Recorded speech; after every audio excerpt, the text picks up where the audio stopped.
This is the Colt Burgess rifle.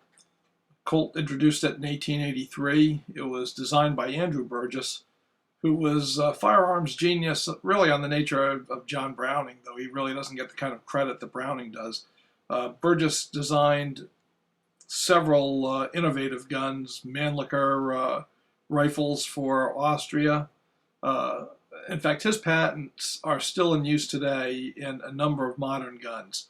The guy was an absolute genius, but this was probably not his best effort. A lot of people think that John Browning designed the first lever action rifle that could handle the 45-70 government cartridge, and that is actually not true. Andrew Burgess was there first with the model 1878 Whitney Burgess long range rifle as the first lever action to handle the 45-70. So the guy really knew what he was doing. Now, our test rifle is imported from Taylor's and Company in Winchester, Virginia. The originals were all in 4440, but our test gun is in 45 Colt.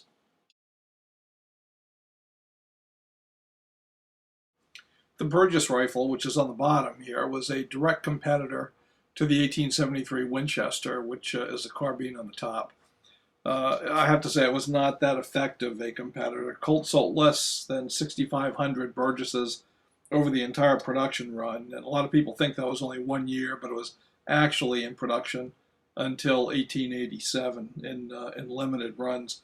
In 1883, in that year alone, Winchester sold almost 35,000 units of the model 1873, not to mention the 1876 and other models they had.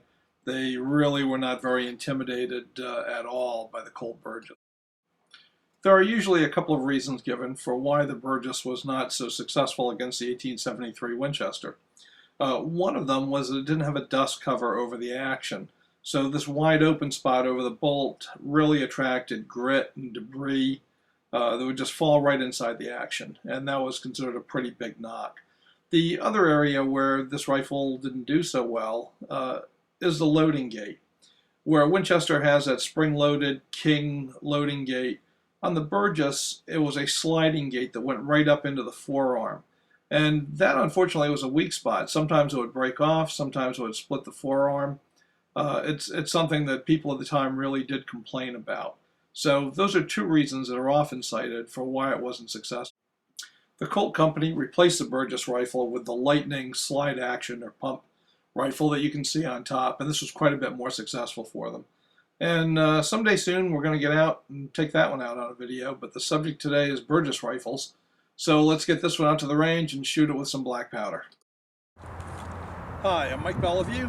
I'm the black powder editor of Guns of the Old West magazine, and today we're going to be out here on the range firing Taylor & Company's Burgess rifle, designed by Andrew Burgess, marketed by Colt, 1883. The original was in 4440. This replica is in 45 Colt, and we're going to be firing it today with black powder ammunition.